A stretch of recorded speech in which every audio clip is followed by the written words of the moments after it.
எரும மாடு மாதிரி தூங்கிட்டு கத்தாதீங்க. அன்பிற்குரிய ஆசிரியர் பெருமக்களை சகோதரன் சொல்றேன், உங்க வகுப்பறையில இது மாதிரி நிறைய மார்க் வாங்கி நல்லா ஜொலிக்கிற ஸ்டூடெண்ட் பார்த்தா உங்களுக்கு தெரியும், என்ன கேள்வி கேட்டாலும் போட்டி போட்டு பதில் சொல்லிடுவாங்க. சில குழந்தை எதுவுமே சொல்லாது, ஸ்லோ லேர்னிங் ஸ்டூடெண்ட் இருப்பாங்க, மெல்ல கற்கும் குழந்தை, இல்லைன்னு சொல்லணும்னா அதன் வேகத்தில் கற்கும் குழந்தை. என்ன கேட்டாலும் பதில் சொல்லாத கொஞ்சம் ஸ்லோவா தான் படிக்கும். அந்த குழந்தைய பார்த்தா அது ஒதுக்கிறாங்க, அது வேற யாரும் கிடையாது, நான் தான். அப்படி இருந்து ஒரு குழந்தை தான் இன்னைக்கு ஆசிரியர் பெருமக்கள் கொடுத்த ஊக்கத்தால இந்த மேடையில அமைச்சர் பெருமானாக வந்து நிற்கிறேன். அவங்களை விட்டுறாதீங்க. நல்லா படிக்கிற குழந்தைக்கு போட்டி போட்டு பரிசுகளை அரசாங்கம் கொடுத்துக்கிட்டே இருக்கும். கொஞ்சம் ஸ்லோ லேர்னர்ஸ் இருந்தாங்கன்னா அவங்களையும் இன்க்ளூசிவா வச்சுக்கோங்க.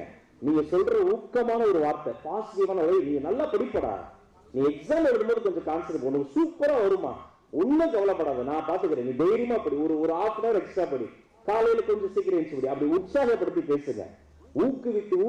ஊக்குவிப்பவர் சரியாக ஊக்குவிக்கிற பொழுது ஒரு ஊக்குவிக்கிற ஒரு மனிதன் கூட கேட்க வைக்கிற அளவிற்கு மாறுவார்னு அப்துல் கதர் ஐயா சொல்வாரு. இங்க ஊக்கம் தாங்க வேணும். இந்த மனித உடல் இருக்கு பாருங்க, இதை 4ஆ பிரித்தால் கடைசியில் வர கால் பகுதி, அதனால அதுக்கு பேர் கால். பூமியில் சாய்கிற போது முட்டு இடம் முட்டி, கால் பகுதியை முட்டிய உடலோடு தொட்டு கொண்டு இருக்கும் இடம் தொடை. உடலை 2ஆ பிரிச்சா இடையில் வரும் பகுதி இடை. கொஞ்ச நேரம் தான் இருக்கணும், கொஞ்சமா தான் சாப்பிடணும். வயிறு இதமான நினைவுகள் இருப்பதால் அதன் பேர் இதயம். சொல்லும்போது இதமா இருக்கும்.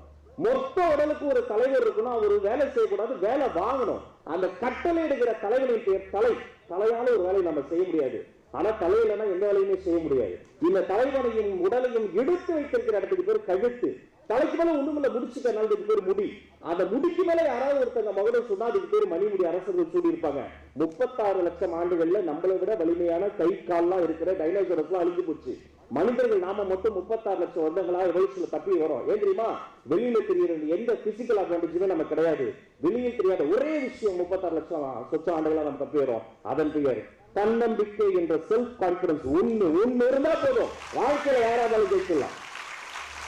லாஸ்ட் பெஞ்ச்ல இருக்கிற ஸ்டூடெண்ட் வாழ்க்கையில ஜெயிக்கலாம். ஃபர்ஸ்ட் பெஞ்ச்ல இருக்கிற ஸ்டூடெண்ட் எங்கேயோ போகலாம், உலக நாடுகளுக்கு போகலாம். ஒரு மொழி தெரியாது, இரு மொழி தெரியாதுன்னு நம்மளை நம்மளே தாழ்த்திக்காம உலகம் முழுக்க இருக்கக்கூடிய இந்த இன்ஃபர்மேஷன்